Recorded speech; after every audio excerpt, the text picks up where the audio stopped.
প্রথম আলোর শিরোনাম, খাগড়াছড়ি থেকে সংঘাত রাঙ্গামাটিতেও, নিহত ৪। পাহাড়ি বাঙালি সংঘর্ষ, রাঙ্গামাটি ও খাগড়াছড়িতে ১৪৪ ধারা জারি। সেনা, পুলিশ ও বিজিবির টহল জোরদার। স্বরাষ্ট্র উপদেষ্টার নেতৃত্বে উচ্চ পর্যায়ের প্রতিনিধি দল যাচ্ছে আজ। একই বিষয়ের আরেকটি শিরোনাম, পরিস্থিতি নিয়ন্ত্রণে কাজ করছে সরকার। পার্বত্য পরিস্থিতি প্রসঙ্গে প্রধান উপদেষ্টা। খবরে বলা হয়েছে, খাগড়াছড়ি ও রাঙ্গামাটিতে সৃষ্ট সমস্যা নিরসনে সরকার আন্তরিকভাবে কাজ করছে। ৩ পার্বত্য জেলার সবাইকে শান্ত থাকার আহ্বান জানিয়েছেন প্রধান উপদেষ্টা ডক্টর মোহাম্মদ ইউনূস। গতকাল বিকেলে প্রধান উপদেষ্টার প্রেস উইং থেকে পাঠানো এক বার্তায় এই আহ্বান জানানো হয়েছে। আরেকটি শিরোনাম, ঢাকা বিশ্ববিদ্যালয়ে ৮ জন শনাক্ত, জবানবন্দি দিলেন ৬ জন। বিষয়, ২ বিশ্ববিদ্যালয়ে পিটিয়ে হত্যা।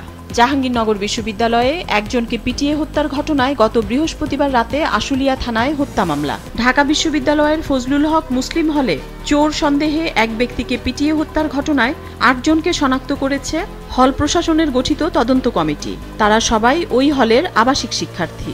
শনাক্ত ৮ জনের মধ্যে ৬ জনকে ইতোমধ্যে গ্রেফতার করা হয়েছে। তারা গতকাল ঢাকার চিফ মেট্রোপলিটন ম্যাজিস্ট্রেট আদালতে স্বীকারোক্তিমূলক জবানবন্দি দিয়েছেন বলে জানিয়েছে পুলিশ। যুগান্তরের শিরোনাম, স্বীকারোক্তিমূলক জবানবন্দি ঢাবির ৬ শিক্ষার্থীর। তোফাজ্জলের মৃত্যু মানতে পারছেন না কেউ। বরগুনার জানাজায় হাজারো মানুষ। হত্যাকারীদের বিচার দাবিতে বিক্ষোভ, মানববন্ধন। বাবা মা ভাইয়ের কবরের পাশে সমাহিত। একই বিষয়ের আরেকটি শিরোনাম, শিক্ষার্থীদের দ্রুত ক্লাসে ফেরাতে হবে। শিক্ষক শিক্ষার্থী ছাত্র নেতাদের মত। চোর সন্দেহে নির্মম নির্যাতনের শিকার হয়ে ভবঘুরে যুবক তোফাজ্জলের মৃত্যুর ঘটনায় দেশ জুড়ে চলছে তোলপাড়।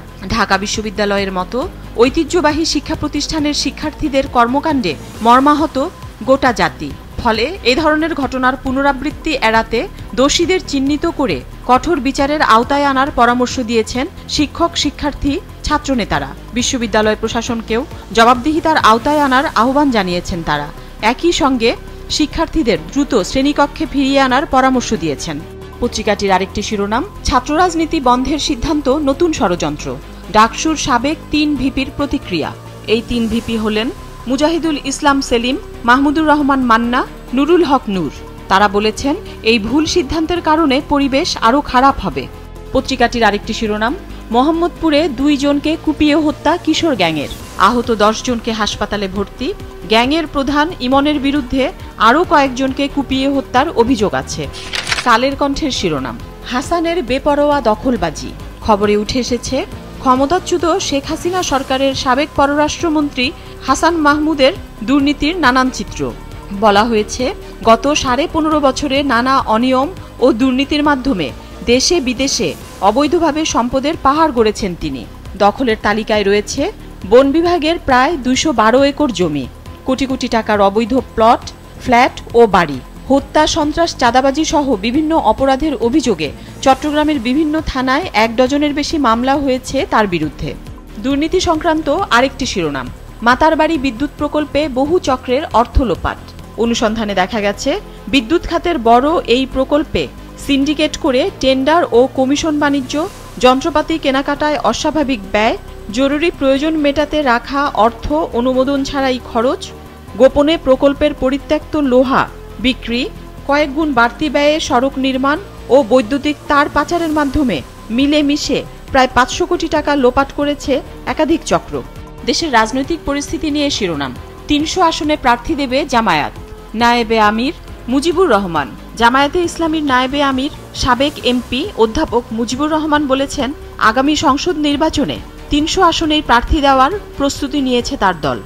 বাংলাদেশ প্রতিদিনের শিরোনাম, জাতিসংঘের ৭৯তম সাধারণ অধিবেশনে যোগদানকালে অন্তর্বর্তী সরকারের প্রধান উপদেষ্টা ডক্টর মোহাম্মদ ইউনূস ভারতের প্রধানমন্ত্রী নরেন্দ্র মোদীর সাক্ষাৎ না পেলেও মার্কিন প্রেসিডেন্ট জো বাইডেনের সাক্ষাৎ পাবেন।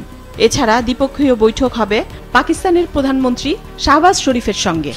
দৈনিক কালবেলার শিরোনাম, শঙ্কিত সচিব জাহাঙ্গীরের আবদার, মামলা থেকে নাম প্রত্যাহার চান।